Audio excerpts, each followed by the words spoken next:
Hi, I'm Cthulhu's with Perseid Labs. Today I'm excited to share some theories about the newest interactive Five Nights at Freddy's novel, The Week Before. If you haven't read it, I highly recommend picking it up, especially with a friend. So, let's get started.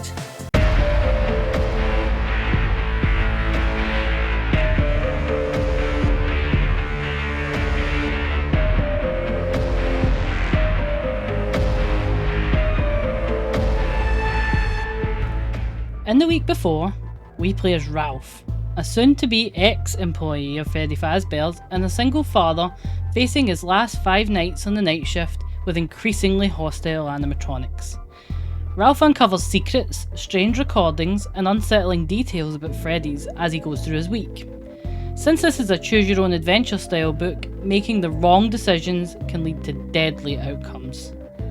This novel adds fresh insight into FNAF 1 and explores mysteries like The Bite, Golden Freddy, and Phone Guy. In one of his asides, Ralph states that people know him as the Phone Guy because of the voice messages that he leaves for new hires. As you'd expect in a Phone Guy book, much of the critical lore is hidden in phone interactions and recorded voicemail messages. The novel is absolutely loaded with lore. In this video, I want to review my theories as they sit a few days after reading the novel with shock. These thoughts will no doubt mature and develop over time, but I wanted to share them. So let's begin with the bites.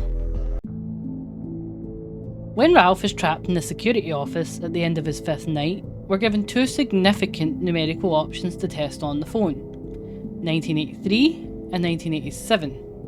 By exploring both, it's confirmed that there were 2 historic bites. Ralph explains.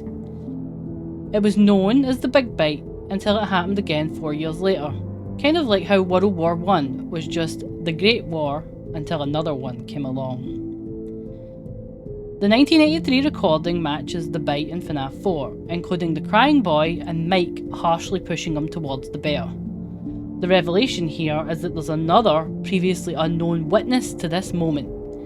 A man's voice calls out from the sidelines, "Get back from the stage! Do not touch the bear!" I theorise this could be Ralph himself rather than William or Henry, as the founders would recognise the kids and characters involved. Instead, the focus is on not touching the bear, a rule Ralph, who admits he's a stickler for rules, follows throughout the novel. This is reinforced when he thinks about booping Freddy's nose later. There's one thing you always wanted to do to Freddy, but the pizza place has rules, and you're a stickler for rules.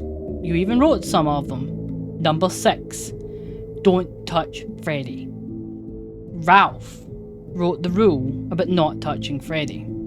The 1987 recording is far more interesting to me, as we've never seen this one depicted in the games. Ralph foreshadows information about what happened in 1987 throughout the book, stating that it's amazing the body can live without a frontal lobe and mentioning that it's impossible to ask the victim what he did to provoke the attack, as he doesn't talk anymore or do much else. Frontal lobe removal would result in complete paralysis of thought and motor control, leaving someone technically alive but wholly locked in with a very poor quality of life.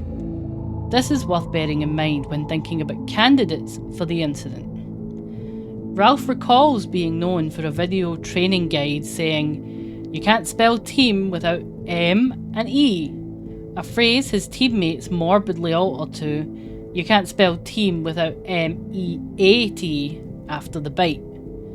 Ralph acts as if this was just a silly joke by his co-workers, but I think they specifically reframed one of his catchphrases because he was the one who was bitten.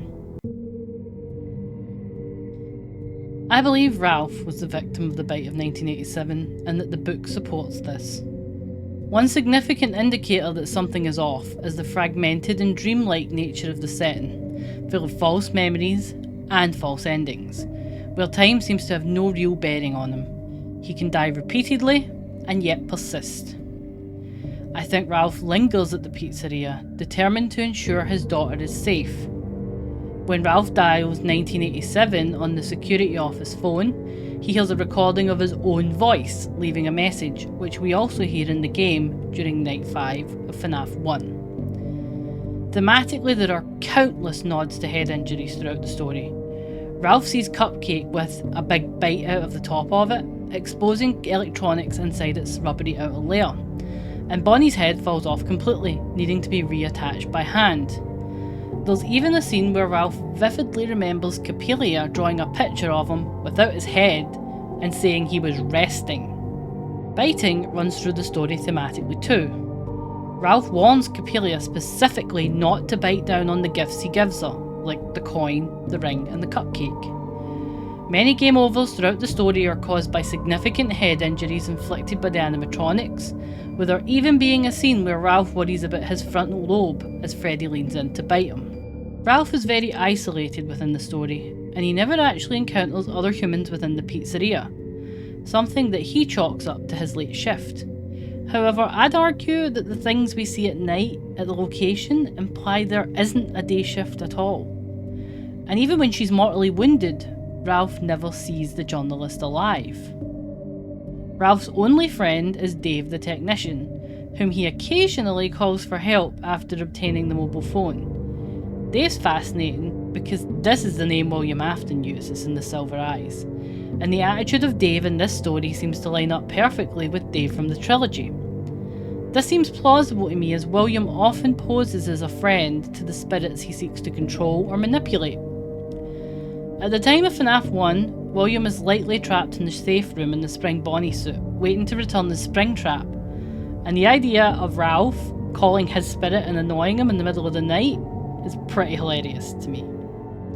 The first instance of calling 911 with a mobile phone early in the week earns us a game over. However, the operator who answers states that the location is long closed after a major incident and sounds positively haunted by who she's speaking to, as though she knows Ralph shouldn't be there and that she's speaking to a ghost. "I'm the night watchman, Ralph," you say. She's quiet for so long you think you might have been disconnected. The second time we call 911 on the mobile phone, we encounter a different game over scenario that only adds to the trapped feeling. This time the operator believes Ralph and sends squad cars over. The animatronics are shot at and Ralph gets to leave his job. However, the closing thoughts of this route are ominous and once again tie back to the concept that Ralph is haunting the pizzeria. You're never quite able to believe what you're seeing and hearing again. Part of you is convinced you're still in the restaurant and that it will never, ever let you leave. I call this the Brazil ending, as it feels the same as the ending in Security Breach Ruin, where Cassie checks out of her situation by reaching for an escape and finding Fredbear. However, this one's more ominous.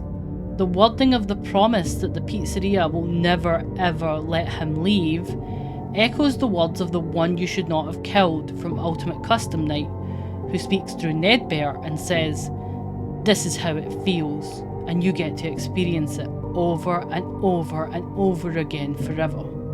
I will never let you leave." I think Ralph's spirit might have found the mobile phone belonging to the investigating detective in the shutdown pizzeria and used it to finally reach the world outside. It's Ralph's ghost who records the haunted messages for Mike a week before his shift at FNAF 1. The location itself seems to be what influences Ralph the most, altering his memories and how he feels. He even picks up on it in places such as the following passage. Now you're looking at sad, scary children's drawings that make you feel simultaneously vulnerable and malevolent, as if you are both victim and perpetrator of some horrible crimes. This isn't who you truly are. It's this place.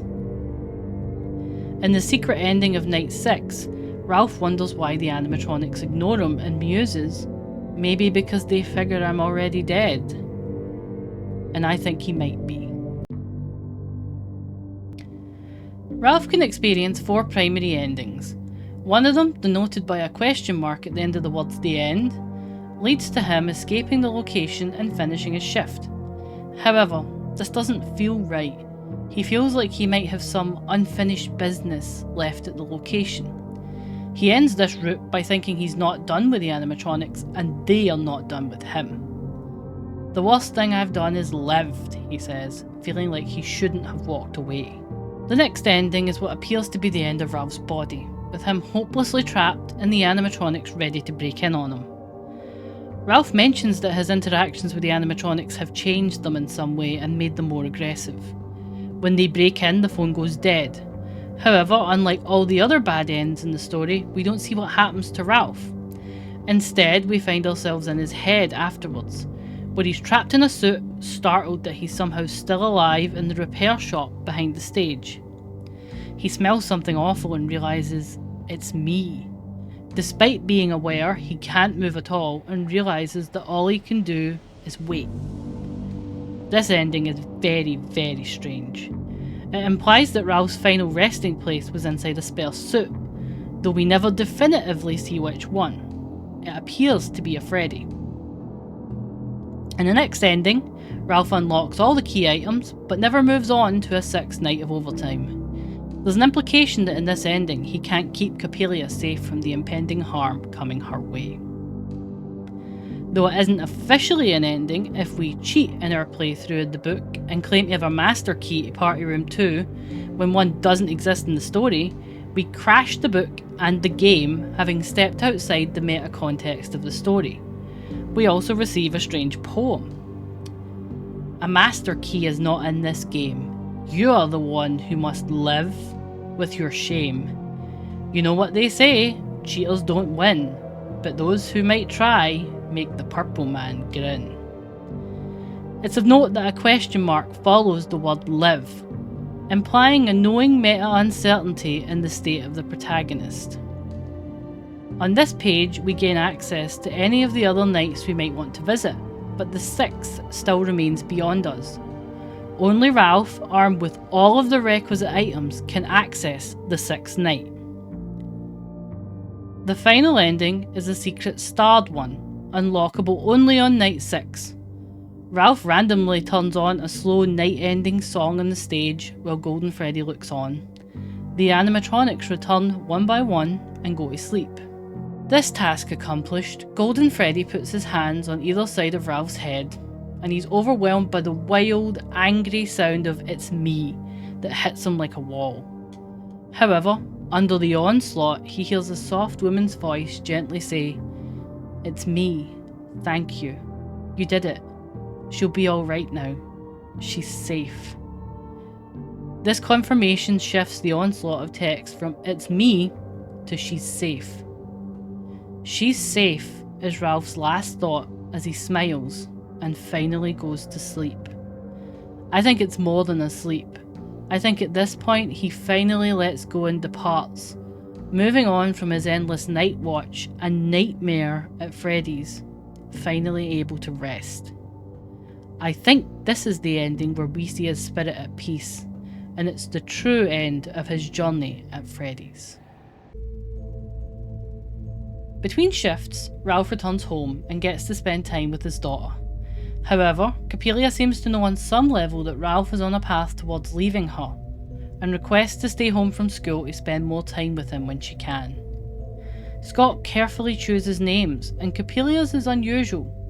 It appears to be a nod to the ballet Coppelia, which has staggering similarities to the overarching themes of FNAF, particularly the story we see in The Silver Eyes. Dr. Coppelius is a man who creates a lifelike dancing doll, with whom a local boy named Franz falls in love. In the ballet, this infatuation distracts him from his true love, Swanhilda, and she has to intervene, pretending to be the doll in later acts to save him from Dr. Coppelius, as Dr. Coppelius intends to sacrifice Franz to bring Coppelia to life, transferring Franz's spirit into the doll.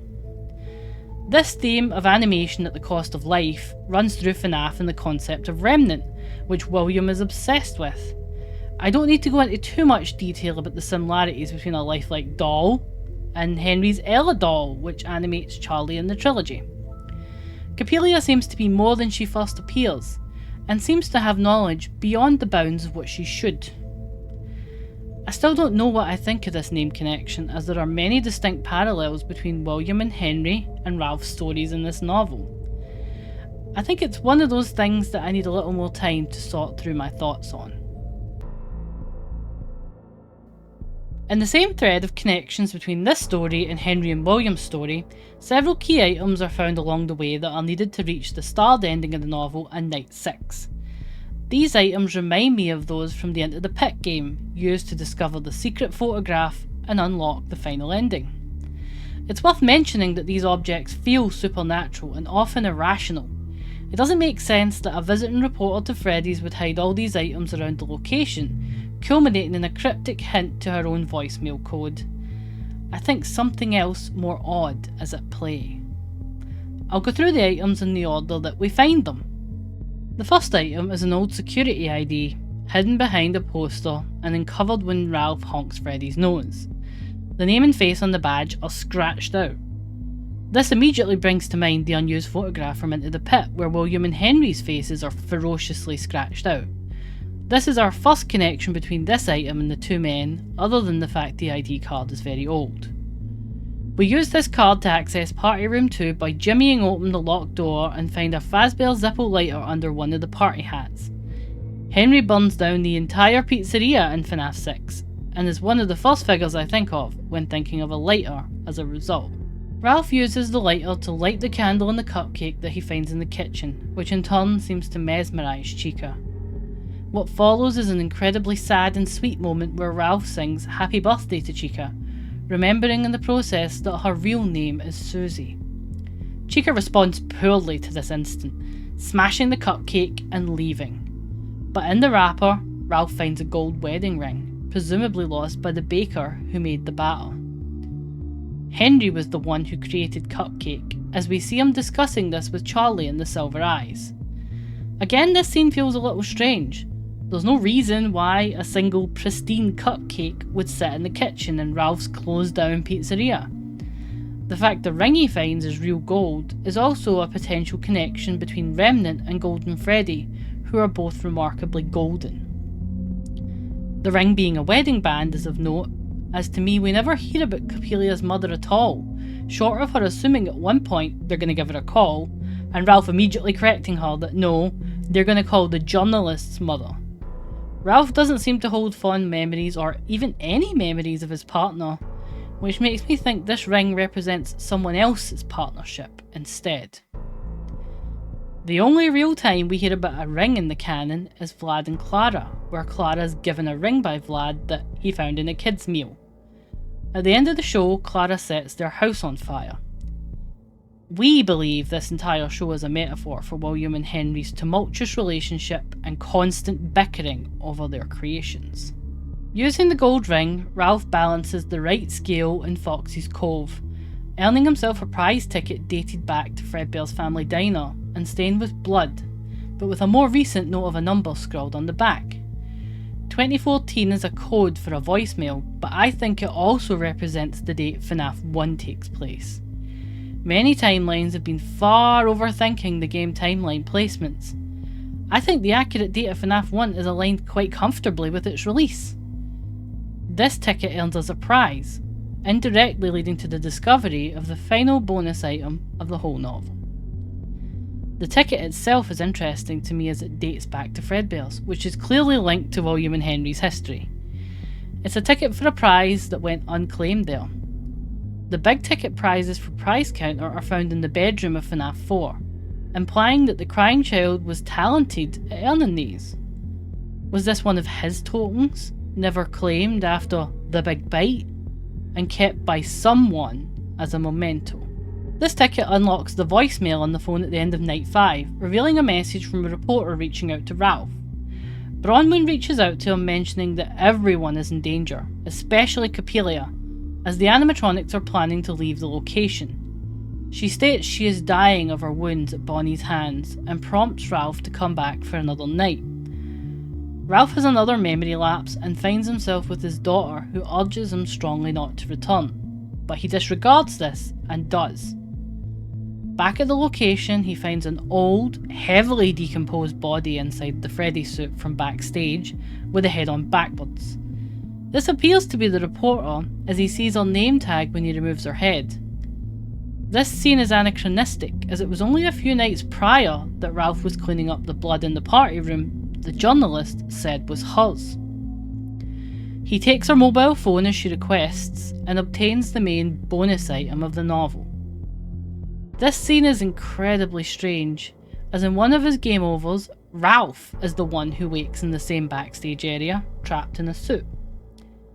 You can't move your head, but through two small eye holes, you can just make out what appears to be the repair shop behind the stage. This makes us begin to question if Ralph is the body in the backstage, and his memories have become erratic and unreliable. Does Bronwin even exist? Even Ralph himself doubts it. Bronwin's name is a variant of the name Bronwin, which means white raven or crow. And if you've watched any of our other videos, you'll know the image of crows is inextricably linked to Charlotte and her brother Sammy. Ralph's conversations with Bronwin feel like he's talking to the puppet, pretending to be an outside individual. Ralph feels a connection to her because she reminds him of his own daughter. She knows things she shouldn't know at all, and is aware of Ralph's fixation on his daughter. She also knows the true names of the children, stating Jeremy managed to catch her. She knows the intentions of the animatronics intimately, aware they are currently testing their limits. I think the intention was to keep the animatronics in the loop with the combined efforts of whichever other spirits are in Golden Freddy, one of which very well might be Charlotte. She notices the animatronics are trying to leave, and after failing to halt them herself, she reaches out to Ralph for one final night of overtime. She asks him, save everyone else. Essentially, save them. And as she ends her message, Ralph realises that she ran to danger and gave up her life to protect other people, and that now it's his turn. He's one of their most faithful employees, and he lays down his life for the job. Under this assumption, this raises some very interesting and exciting thoughts about the mother that Bronwin wants us to contact.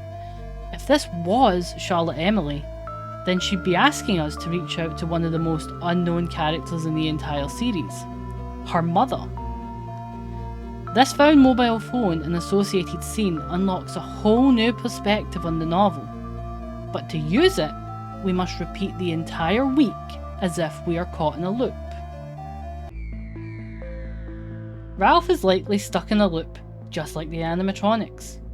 But some sort of intervention breaks the cycle, offering Ralph a means to reach out to the present day of 2014, despite it being very far removed from his incident in 1987. Through the newfound phone, Ralph can call Dave and also leave Mike voicemails. These voicemails are canon. We know he leaves them, as we can hear them when we play FNAF 1. The calls are a haunted effort to save Mike, empower him to survive whatever's happening at the location, and attain whatever goal brought him to that place that week. Accomplishing this task seems to alter a critical element of Ralph's prison, and finally permit him to move on. He helps to protect his daughter, and is finally at peace.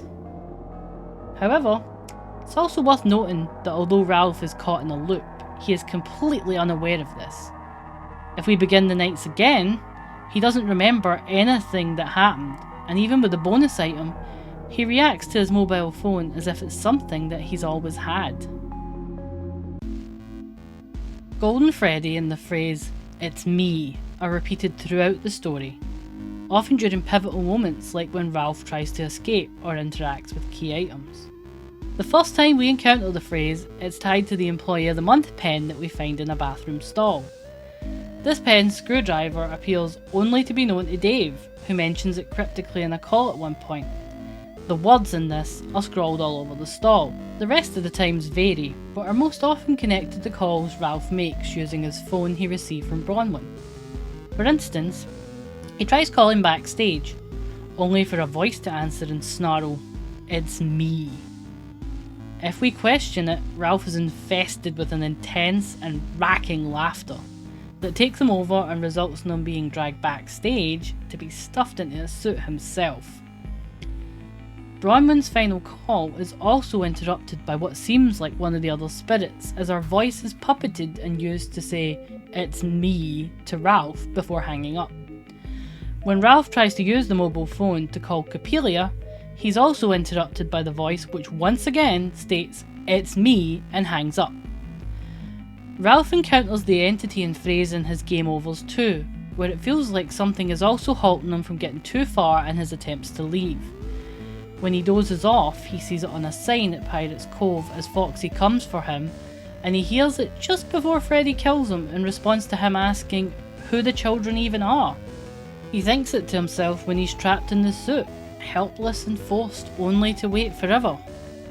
Ralph even manages to escape the pizzeria in one of his endings, only for Chica to arrive at his home and lean in to say, "It's me," to him in his daughter's voice.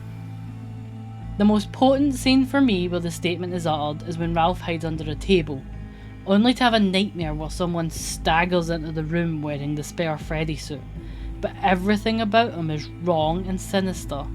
The suit doesn't fit, the head's wonky. There are human eyes behind Freddy's eye sockets in this scene, precisely as we see with William when he wears Fredbear or Spring Bonnie. The suit's soaked in blood and the figure leans down. The mask starts to slip and he intones, "It's me." For the majority of the novel, the voice is a threatening presence. It only seems to change at the very end where Bronwin speaks to Ralph to tell him they managed to save his daughter. At that moment, the shift from a prison to something gentler can be felt, and he's finally free. So what does all this mean? Golden Freddy's role in this novel is initially as a figure who'll not let Ralph leave. He's a jailer filled with misplaced anger who speaks through other animatronics and individuals, creating false surroundings as we see in Ultimate Custom Night, where William is his captive. Many of the visions Ralph encounters may be just that, looped nightmares enforced upon him by whoever resides within the Golden Freddy suit. He might be trapped inside someone else's prison by chance and suffering the torment intended for William. Golden Freddy as a character deserves his own video, and for the moment I just wanted to go over the new insights that we gleaned from this novel. But some questions seem to be raised by this story. I now more than ever think that there appears to be a Stitch race situation going on with our favourite Golden Bear, where various spirits are in contention with one another for absolute control, and some are more angry than others. In conclusion, I think this game was one of the best we've had regarding direct insight into the games. FNAF 1 was a game that, due to the nature of its early creation, was always low on actual lore information, and I feel like Scott really wanted to revisit it after working on the movie to enrich what we know. It was good to finally meet Ralph after all these years. He's an example of a Fazbear employee, someone who's able to tolerate awful things almost by distracting himself by the perceived good that he does for his co-workers and the company itself. It aligns perfectly with the kind of person we might expect to leave the phone calls in FNAF 1. He's almost redeemed in this story, where he's finally able to rebalance the scales. My brain's still spinning with theories, and this is just the beginning of a web of whole new ideas. I'm delighted by how many theories it reaffirmed, and also how many it's made me challenge, and man, I can't wait for the next ones. I'll leave it here for now though. Thank you very much for watching, and subscribe if you want more of our theory content, and I'll see you in the next video.